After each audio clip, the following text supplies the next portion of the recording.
This is a painful story for me, but I will tell you how my wife cheated on me. I'm writing this as the kind of husband who used to say, that could never happen to us. We had one of those postcard lives, a cedar-trimmed house at the end of a cul-de-sac, a lab that stole socks for sport, and two sons, Evan, 14, and Micah, 10, who left a trail of cleats and cereal bowls like breadcrumbs through the weeks. My wife, Hannah, could turn a Tuesday into a holiday with nothing but butter, thyme, and a playlist from 2007. I believed we were the kind of couple people studied to learn how it should be done. The first hairline crack didn't look like a crack. It looked like glitter. One Thursday, I saw it at the edge of Hannah's collarbone, a fine shimmer I didn't recognize. "New lotion?" I asked, kissing the spot because I could. She laughed. "New everything. The PTA is doing a fundraising gala. I promised to help decorate. It's a whole production." I said, "You always make a room better." She said, "Then you'll love Friday's ballroom," with a smile that felt both true and rehearsed. Friday turned into late Fridays. Ballrooms I never saw turned into site visits and supplier meetings, a romance of invoices and centerpieces. She'd come home flushed, not tired, and she smelled like hotels. Citrus, fabric softener, a door that had closed quietly. When I asked how the decor went, she'd talk about uplighting and table numbers, and then change the subject to Micah's spelling bee or the way our dog had learned to high-five. I told myself not to be the jealous cliché. Then the receipts started whispering. A boutique hotel on the river. A wine bar we'd never found time to try together. "Vendor comped," she'd say lightly when I asked. I wanted to believe. I did believe. Right up until the afternoon, I found a key card in our laundry white. A black stripe. The name Redwood House pressed in gold. "Looks like a prop," she said when I held it up. The hotel gave us samples for the silent auction. I said, "It's not a church raffle, Han. It opens a door." She said, soft but crisp, "It's for the gala storage room." The lie was small and believable, like all good lies. The reveal started with a sound. I was in the garage fixing the mower when her phone left charging near the freezer buzzed. I didn't touch it. I just heard the voice note through the little speaker before it locked again. A man's voice, low and amused. "Redwood again? Same corner room. I'll bring the wine. You bring that red dress that knocks the chandeliers stupid." I didn't move for a long time. When I walked into the kitchen, she was slicing pears. "You're home early," she said, not turning. "You okay?" "Tell me the truth," I said. "Please." She set the knife down but didn't look at me. "About what?" I said.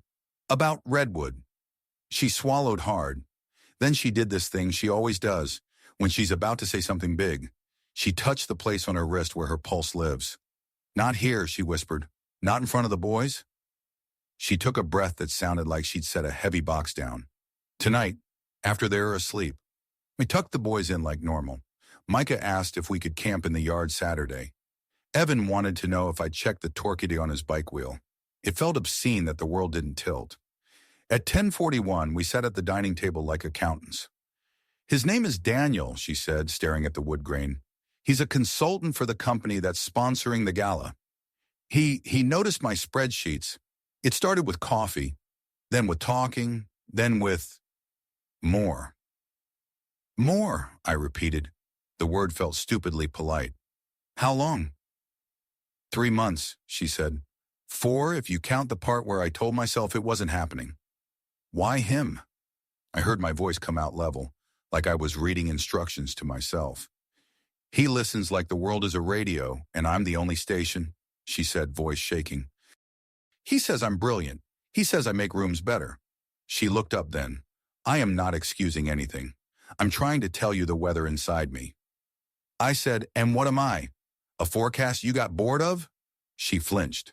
"You're my husband," she said. "You're the father of my sons. You're the man who built a treehouse and fixed a garbage disposal at midnight and made pancakes dinosaur-shaped when Micah had the flu. But somewhere between practices and deadlines, I became wallpaper in my own house. I never stopped seeing you," I said too loud. My throat closed around the rest. "Tell me to end it," she said, eyes wet. "Tell me and I will. I'm asking for a lifeline." "I shouldn't have to tell you," I said, but I did. "End it." She nodded. swallowed, and slid her phone across the table to me like evidence. You can watch me write it. She typed, "This was a fantasy that hurt real people. It's over. Do not contact me again." She hit send. Then to me, she said, "I'm sorry. You think that's the end. It wasn't. Most stories don't snap clean on the day you want them to. 2 weeks passed like a truce after a storm. Everything greener, air fragile. We tried. We burned the red dress in a fire pit like amateurs in a movie. We kissed with that old familiarity and that new caution.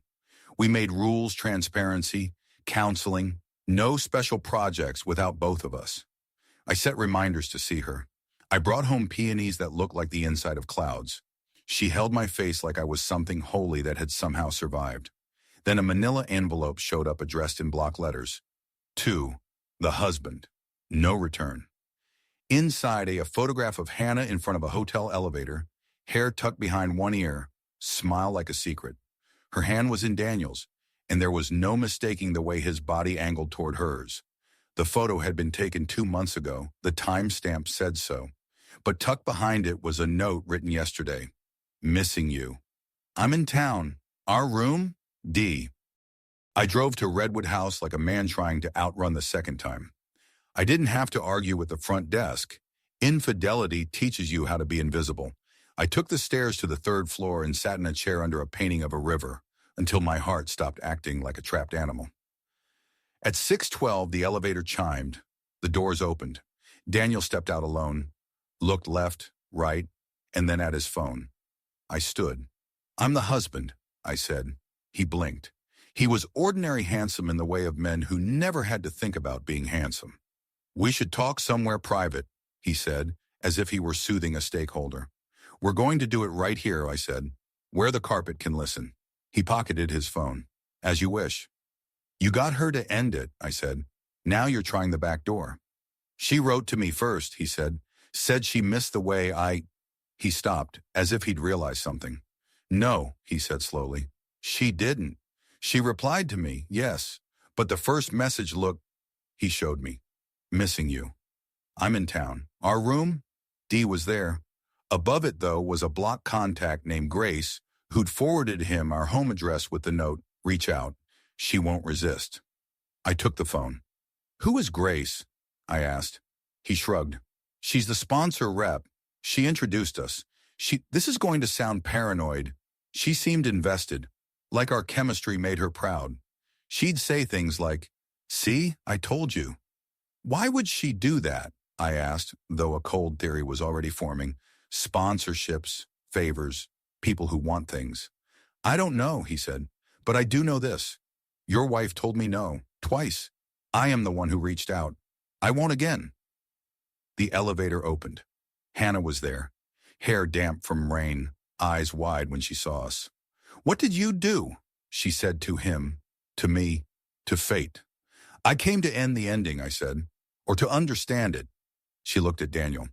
"You texted me. Why?" He lifted his hands, theatrical surrender. "Because I'm weak," he said, "and because someone kept pressing the bruise." He showed her the message from Grace. Hannah went very still. "Oh," she said, "oh, back home, she told me everything, more everything than I knew what to do with." Grace had courted her as aggressively as the sponsor had courted the school. Dinners, compliments, a promise to fund Hannah's pet project, a scholarship if the gala hit certain numbers. "It felt like someone finally saw everything I do," she said. "And then Daniel looked at me like I was the headline, and I didn't say no fast enough, and then I didn't say no at all." I said quietly, "I asked you to end it." "I did," she said. "And then someone else pushed. I'm not blaming them. I'm telling you the whole map." And I said, "Call her." Hannah did. She put the phone on speaker. Grace picked up bright. "Darling." "Why did you send Daniel my address?" Hannah said, voice steady. There was a pause, then a laugh I could see through. "Let's not pretend you didn't want an excuse," Grace said. "The electricity between you was my favorite part of planning." "Did you get a bonus for the scandal?" I asked. "Who's this?" Grace said. "The husband," Hannah said. "The way you two talk about volunteers like they're punching bags," Grace said, tone turning. Women like me make your little town glitter, and all you want is to climb back into your beige life?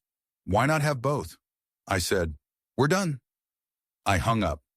Hannah stared at the wall for a long moment. Then she said, I'm filing a complaint with the school board in the morning, and with the sponsor's ethics office, and I'm resigning from the gala. We did all three. The board chair said the sentence every small town eventually learns to say, we had no idea. The sponsor pulled out, scandal and ethics being the kind of math their accountants don't like. The scholarship Hannah dreamed of collapsed with the funding.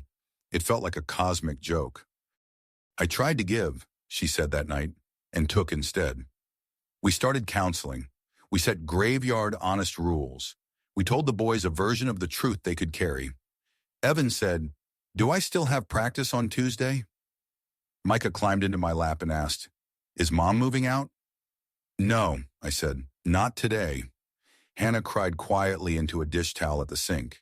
Then the big twist walked in, wearing a navy blazer and a wedding ring. Daniel's wife, Maya. She found me at my office, quiet, polite, terrifying in her precision. Mr. Hale? She asked. I'm Maya. May I sit? I closed my laptop like that would make me less visible. Yes, I said. She placed a folder on the desk. Photographs, hotel lobbies, river walks, emails printed, a divorce petition ready for signatures.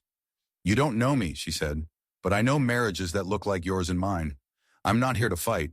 I'm here because we could each blow up our lives, or we could decide what we want those lives to look like in 3 years. What do you want? I asked. To stop living in reaction to men who want applause, she said levelly. To build something that doesn't require scandal to feel alive. To keep my son in his school. I blinked. You have a son? 8, she said. He thinks his father travels for work because airports have better snacks. I won't let this turn him into someone who thinks love is a trap. What does this have to do with me? I asked, though I already knew. She slid a paper across to me. It was a simple statement, unsigned. We each made choices that hurt families. We are stopping. We are cooperating to minimize harm. I need your wife to sign a copy, she said. No contact with Daniel, ever. In exchange, I won't subpoena her to tell a courtroom pretty stories. You won't either. We resolve this in rooms with thicker walls. I said, you're very calm for someone whose life just caught fire. She smiled without pleasure. I'm a trial lawyer, she said. I've seen more dramatic cross-examinations over parking tickets. Calm is my job. Hannah signed. Daniel did too. Maya left with her folder and a thank you that sounded like an iron bar wrapped in satin. I realized then that not all heroics look like yelling in hallways. Some look like making sure a child's backpack has both straps adjusted. Time didn't heal so much as give us work. We did the work. We wrote letters we didn't send. We fought mean once and learned how not to do that again. We made lists. What we miss, what we need, what we can promise. We made newer lists when the old ones became torn from overuse. There were nights that were tender and nights we slept angry, because pretending otherwise is how people break. We learned to ask better questions. What are you afraid of right now? Turned out to unlock more than, why did you? 6 months later, another envelope arrived, this time with the school's letterhead. The scholarship had been resurrected through anonymous donors. There was a sticky note attached. Dreams can be rebuilt. A friend. The handwriting wasn't Grace's. It wasn't Maya's. I didn't recognize it. Hannah cried, smiling. Maybe this town likes us after all, she said. Or maybe it just loves scholarships. Both felt fine. One more turn. I was cleaning the attic when I found a box of cards I'd written Hannah in our early 20s. Notes stuffed into jacket pockets and lunch bags in the spine of books. I brought them downstairs and scattered them on the table. She picked one up and read aloud, laughing through tears. I love how you clap when the pasta water boils like you trained it. Another. You do not know how to walk into a room without making it brighter. She looked at me over the stack. You used to put me in sentences, she said. I lived there. I stopped writing them, I admitted. I stopped believing them, she said.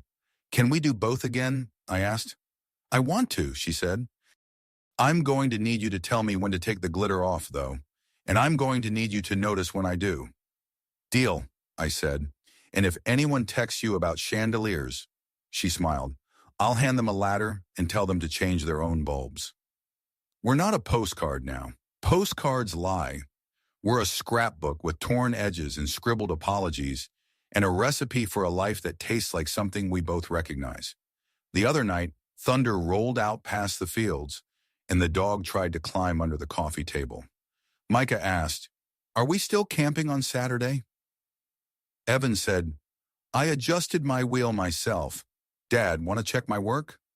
Hannah leaned against the counter, tired and beautiful, in the ordinary way you have to earn. I said, "I want to check everything," and they laughed at me. Later, when the house was quiet except for rain, Hannah touched that familiar spot on her wrist. "I'm here," she whispered.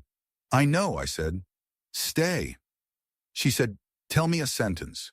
I said, "You are the only person I've ever wanted to tell sentences to." And the chandelier in our kitchen did not knock itself stupid.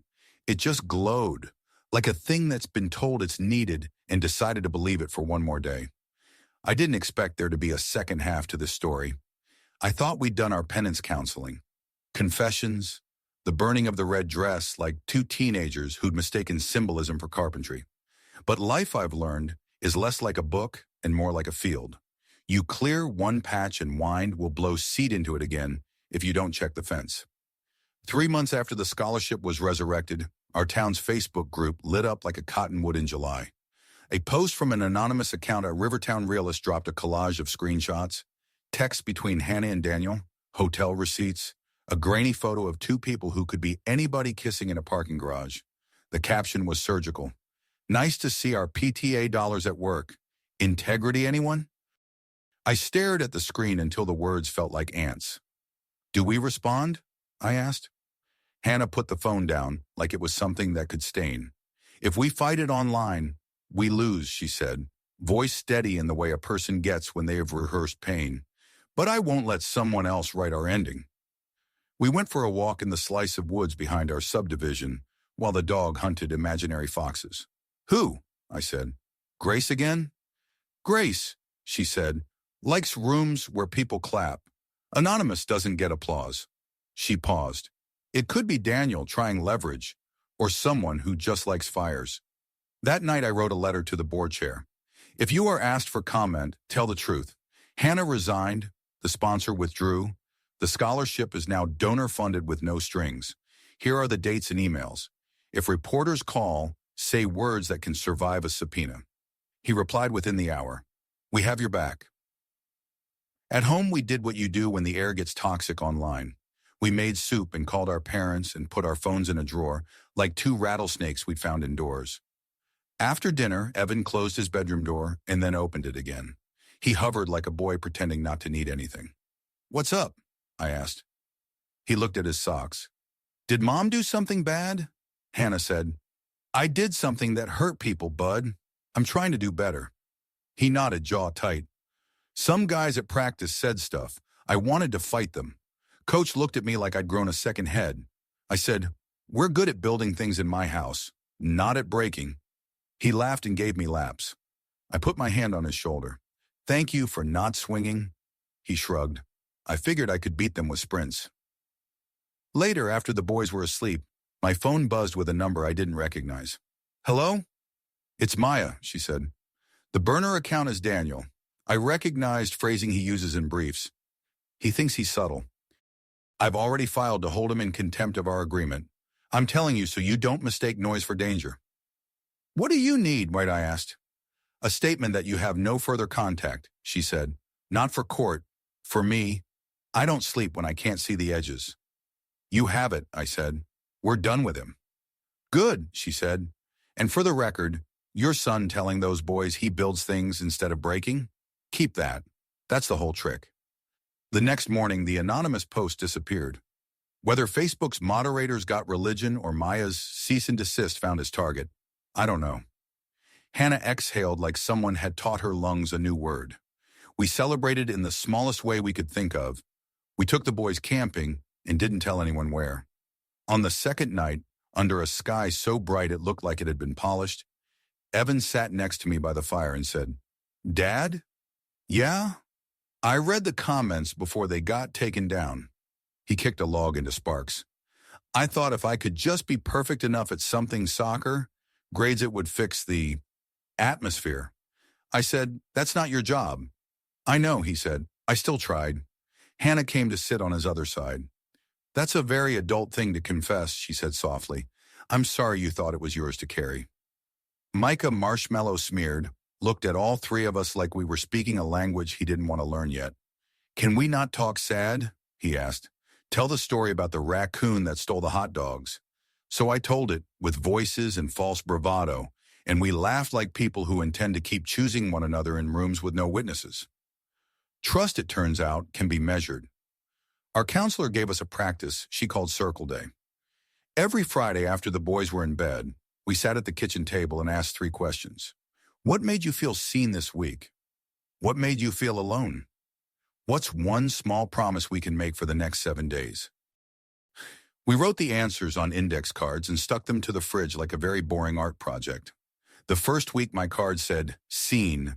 You showed up to Evan's scrimmage with orange slices. Alone. The door locked when you showered. Promise. I'll invite you into my calendar instead of protecting you from it. Hers said, seen. You asked for my advice at work. Alone. I handled the email from your aunt. Promise I'll text if I'm running late. Not after. Sometimes the promises were ridiculous, like, I'll fix the squeaky cabinet. And then the cabinet stopped squeaking, and the room got quieter in more ways than one. 2 circle days in, our doorbell rang at 9:30 p.m. It was the night manager from Redwood House, a man in a tie so shiny you could check your part in it. He held out a manila envelope. I probably shouldn't, he said, but I've got a sister in a mess like yours. This is the security log for the floor that week. It shows who keyed which doors and when. It shows your wife went into a conference room once to pick up donation boxes. It shows him going into his room alone the night you were there. It won't cure the internet, but it might cure something in your head. Why help us? I asked. Because I watched too many people rehearse being brave and then not do it, he said. You two came to the desk together and told the truth. People who tell the truth out loud are rare. I offered him money. He shook his head. Just leave a review that mentions the lemon water, he said, grinning. My boss loves when the lemon water gets noticed. Hannah laughed for the first time that day. We left a review that made the lemon water sound like a sacrament. Our next twist fell from an unlikely tree, the PTA. With Grace gone and the sponsor fled, the board asked Hannah to consult on a stripped-down fundraiser. No chandeliers, no fireworks, just crock pots and a cover band that played Springsteen like they meant it. She looked at me, eyebrows lifted. Is this foolish? It's generous, I said, but only if you can walk into that gym without checking every door twice. Can you? She thought for a long time. I can if you come with me and heckle the cover band. I was born to heckle respectfully, I said. The night of the event, I watched her move through that gym with a clipboard and a smile that belonged to no one but her. Maya came too, because Maya now seemed to appear in places like a plot device with perfect posture.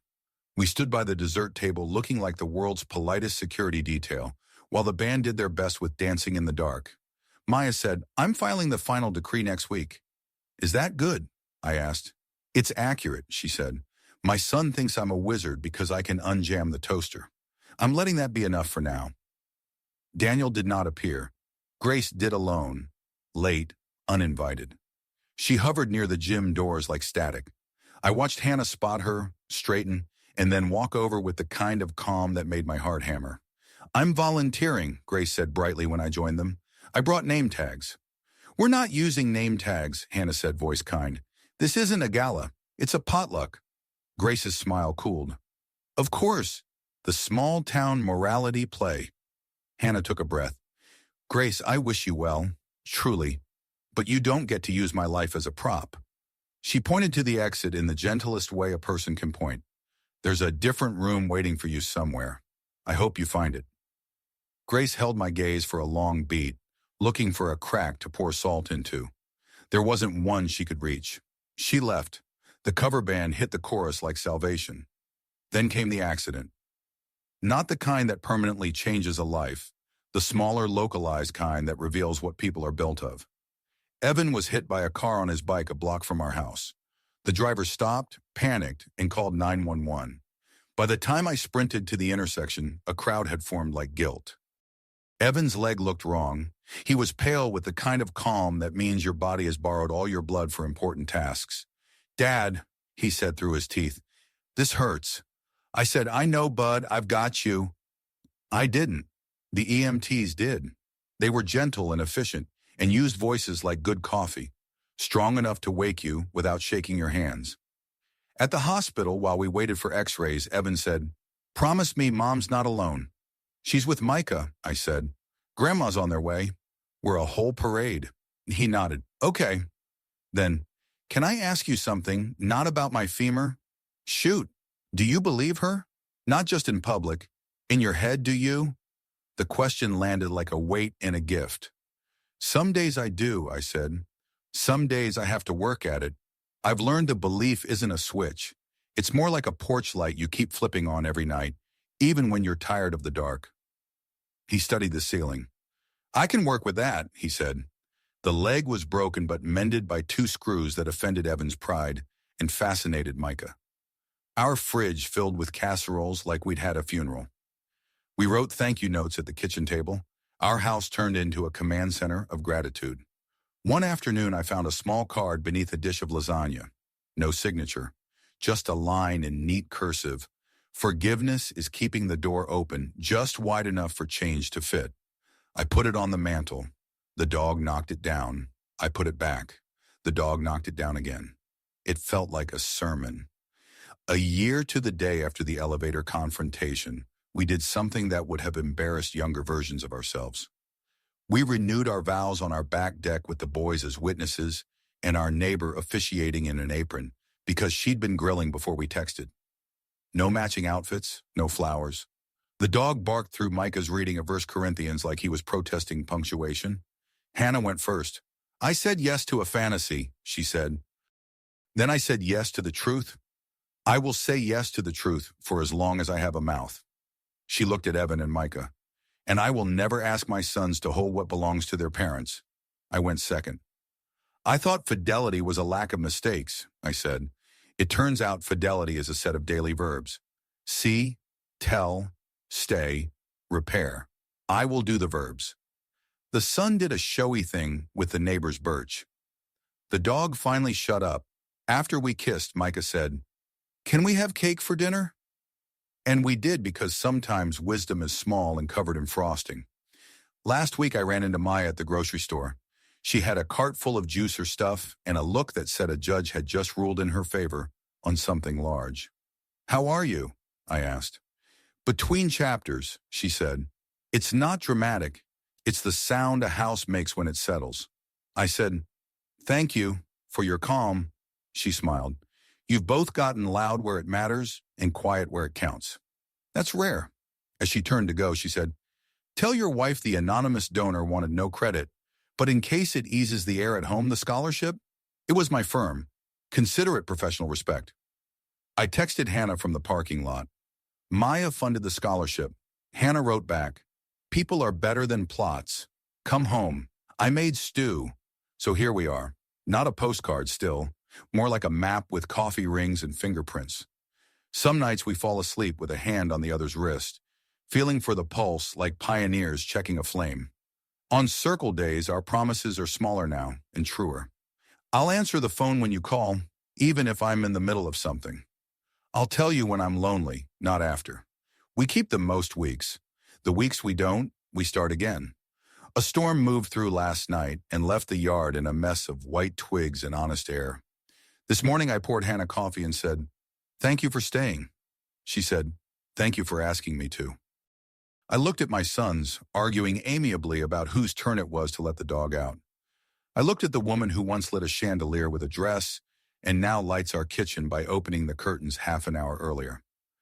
This is still a painful story, I could tell you, but it's also a busy one. Busy is good. Busy is the sound of nails going into wood, of a fence repaired where the wind pushed too hard. When people ask me how we survived, I say, we didn't try to be brave. We tried to be busy in the right direction. And every night when I flip on the porch light, I think of belief. I think of how it isn't a switch so much as a promise you keep making with your hands. I stand at the door and hold it open, not wide, not foolishly, just enough, and say to the house that I love, to the woman who lives in it with me, to the boys knocking their elbows in a kitchen that keeps getting rebuilt. Come in. I thought the porch light metaphor would be the last one I needed. Turns out stories like mine don't close with a switch. They close with a season, slowly, deliberately, until one day you realize you're not checking the sky every hour to see if it's going to storm. Spring rolled in on wet tires. Evan's leg healed. The screws in the x-ray looked like neat little promises. Micah learned to make eggs without burning them, which in our house is the same thing as a miracle.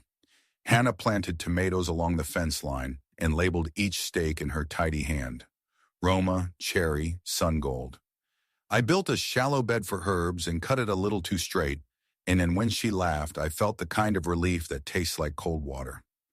Two things happened in quick succession that taught me what closure actually is. The first was a letter, not a text, not an email. A letter, the kind of thing people used to send when they meant to be permanent. It arrived in a plain envelope addressed to both of us. I recognized the handwriting, Daniel's, careful as a courtroom transcript. I am leaving town. I'm not asking for forgiveness, only acknowledging debt. I mistook a spark for a compass. I was wrong. I've returned the consulting fee to the sponsor. I declined a new contract. Do not worry about future contact. There will be none. Tell your boys, if it helps, that sometimes men grow up late. I intend to catch up quietly. I handed the letter to Hannah. She read it twice and then asked the smallest, best question. What would help you, not the internet version of you? Seeing the scholarship awarded, I said, something that turns all this mess into a sentence I'd want our boys to repeat. The second thing was the PTA's announcement. The first Rivertown Resilience Scholarship Donor Anonymous would be awarded at the spring concert. One of the finalists was a boy who'd spent Saturdays tutoring middle schoolers at the library and fixing lawnmowers to help his mom make rent. His name was Luis. Hannah showed me his application with a smile that made the room feel more certain. The gym smelled like varnish and brass polish the night the band teacher ran through Ode to Joy, as if Beethoven were a local. I stood against the cinder block wall with Evan leaning into me and Micah bouncing on his toes like a human metronome. Hannah was on the edge of the bleachers, hands clasped, not from fear anymore, but from muscle memory. When the principal announced Luis's name, the whole town turned its face toward the boy like sunflowers. Hannah squeezed my hand so hard I understood new things about circulation. Luis came up trembling and said, I don't know what to say except thank you. I'll bring this back. Bring this back. The sentence stuck to me like a good rumor. He wasn't just taking money, he was promising a return on trust. Afterward, while the band dismantled stands and the janitor chased programs into piles, Maya appeared at the edge of our circle with a quiet, professional smile and a bag of half-eaten Twizzlers. I brought courtroom snacks to a concert, she said. Force of habit. She shook Evan's hand like he was a witness she respected and knelt to tell Micah his hair looked like it was plotting something. To Hannah, she said, not unkindly, I thought you'd want to know. I'm moving. New job. New porch to light. Thank you, Hannah said, for the scholarship. Maya tilted her head. If anyone asks, it wasn't me, she said. If anyone smart asks, it still wasn't me. We laughed. We hugged like people who had finished a joint task without liking the task at all, but proud of the way they'd carried the heavy ends. Trust didn't arrive with the scholarship certificate. It arrived a week later on a Tuesday at 3:12 p.m., when Hannah called from the grocery store and said, they're out of sun gold. Do you want me to try the farm stand? And I realized my body didn't climb a ladder of adrenaline because my wife was somewhere I wasn't. That sounds small. It is. Most reparations are. On Circle Day that week, the cards on the fridge said, Scene. You came to lunch because you were in the neighborhood, even though you weren't. Alone. I told a funny story at dinner and watched you check the score. Promise, I'll ask before deciding what you're thinking. The promise felt like a handrail. We kept it for 6 days and blew it on the 7th, then started again. That's the thing I want to tell anybody who needs telling. Starting again is not failure. It's a craft. Grace tried one last time to haunt the edge of town. She started a boutique PR firm with a glass door and a slogan about elevating narratives. She invited Hannah to coffee to clear the air. Hannah wrote back, "I hope your next room has more windows. Mine does." We framed a print by the kitchen window, just the word windows in block letters. It made us laugh for a month, and then it became a piece of the wall, the way good jokes do. Evan wrote his English final about repair. He didn't use our names. He wrote about a fence line that keeps catching wind, and a father who measures twice, and a mother who sets stakes straight. His teacher wrote in the margin, "You understand nails and mercy." Micah, not to be outdone, entered a raccoon-themed drawing in the county fair titled, "He Stole the Hot Dogs." But we still camped. He won a ribbon that looked suspiciously like it was recycled from a spelling bee, but don't tell him. He thinks it's royal. Summer came and the tomatoes did what tomatoes do, grew themselves into a showy, tangled thesis on abundance. On a sticky evening, when the cicadas were insisting on their side of the story, and the dog smelled like pond, we ate outside. Hannah had that butter and thyme magic going. The boys argued about whether ketchup is ever appropriate on a hot dog. It is, but I'm starting to enjoy losing. After dinner, while we were cleaning up, she dried a plate and said, "Can I tell you something I'm not proud of?" "Yes," I said, "because that's a vow too." "When all this began," she said, "a small, vain part of me wondered if the town would still think I'm interesting without a chandelier." She set the plate down. "It does, you do. That should have been enough all along." "It is now," I said. "And for what it's worth, lemon water still moves product."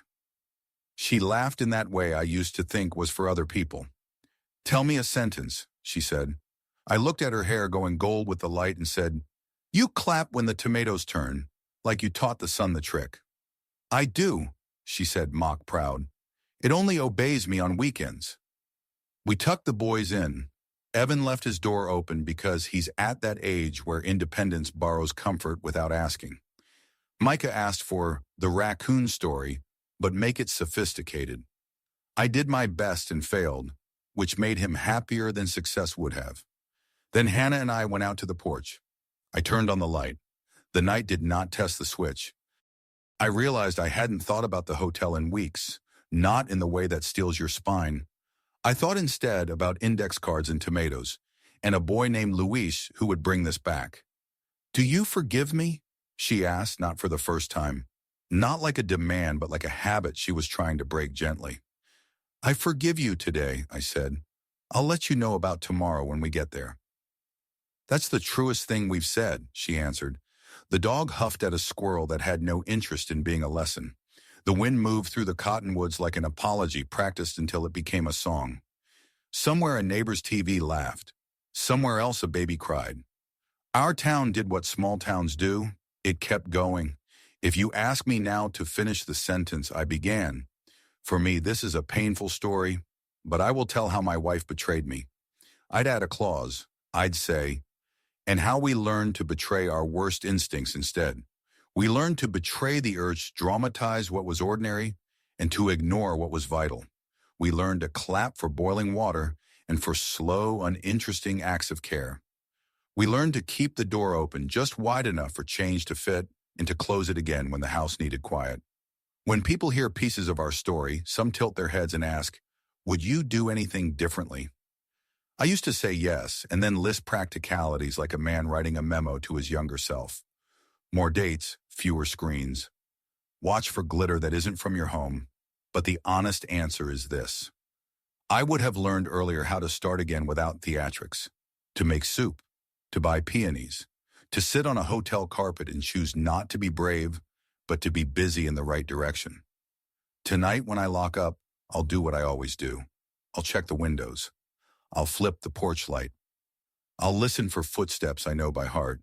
When the door opens, it will be my wife or one of our sons needing water, or the dog pretending he forgot how doors work. I'll say, "Come in," like a man who understands the weight of the invitation. And if this is the last page, let it be plain. We were not saved by a grand gesture. We were saved by 1,000 small ones, stacked like boards until they became a table, sturdy enough for elbows, homework, peonies, and the kind of laughter that can hold its own against weather.